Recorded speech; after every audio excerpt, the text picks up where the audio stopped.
When the Mavs initially traded Porzingis for Spencer Dinwiddie and Davis Bertans, everyone was super confused about this trade. The most common take you saw was that the Wizards fleeced the Mavericks on this deal. But the trade isn't as one-sided as you might have once thought. I was always pro this move for the Mavs considering that Dinwiddie was just coming off an injury and it was possible that he could find his footing once again. And so far he's looked pretty decent as another perimeter creator next to Luka and Jalen Brunson. This was a need the Mavs desperately needed to sort out. They relied way too much on Luka to create everything offensively, making them very easy to scheme for. A guy that can make things easier for Paul George and Kawhi Leonard, and that's Rondo. Porzingis has had a rough shooting game, 2 for 11, now 1 for 5 from 3. The addition of Dinwiddie makes his team more dynamic. The Mavs now have 2 ball handlers on the court at all times, leading to more open looks for the shooters on the team. Dinwiddie. Bertans from the corner. Yes. There's a lot of guys in the league that are bashful.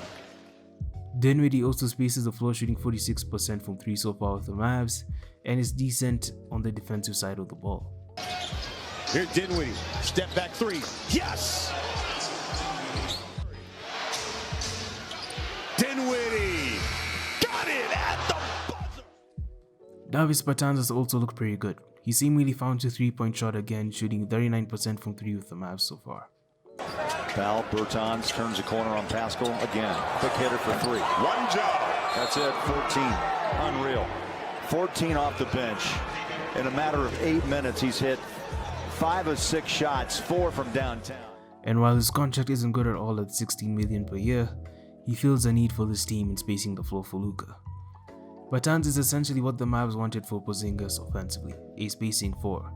They didn't necessarily need Porzingis to post up and take mid-range jumpers. It was always going to be an awkward fit with Luka and Porzingis. There's an injury in that helped. Doncic to Porzingis.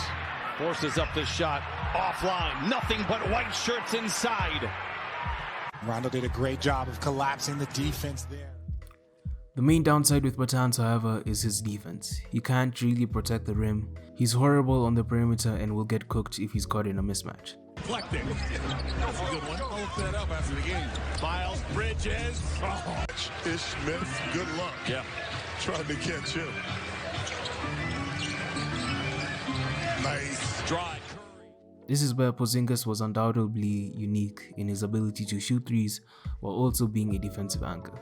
Defender uses his feet very well. Oh, What a move by Durant, and blocked again by Porzingis. 4 first-half blocks for KP. But the issue is Porzingis has always been his health. He's not reliable at all, and building chemistry with a guy who's only there 50% of the time will always be difficult. That's why him and Luka constantly butting heads isn't all that surprising. Now, is the production the Mavs have gotten with Dinwiddie and Bertans sustainable? I think so, for 2 reasons. 1, the spacing is a lot better on the Mavs compared to the Wizards, giving Spencer more room to operate and drive to the rim. and that's why Looney gets the foul. 16-0 run. And 2, Luka is a generational playmaker and will give Bertans better looks from 3 compared to the looks he got in Washington. Up, he spins past Gobert, kicks it out, Bertans deep, 3 at the buzzer. That's what he does. Amazing. At the very least, the Mavs turned one player who isn't reliable for 2 players that are, relatively speaking. They also split one large contract into 2 very tradable ones, giving them more options down the road. And if they continue playing well, then the Mavs could be in for a very successful 2023 season and could even upset someone in this year's playoffs. One side, Doncic goes left, fades, connects. If you enjoyed this video and want to see more content from me, subscribe to the channel. We're on the road to 100 subs, leave a like on this video, and I'll see you in the next one. Bye.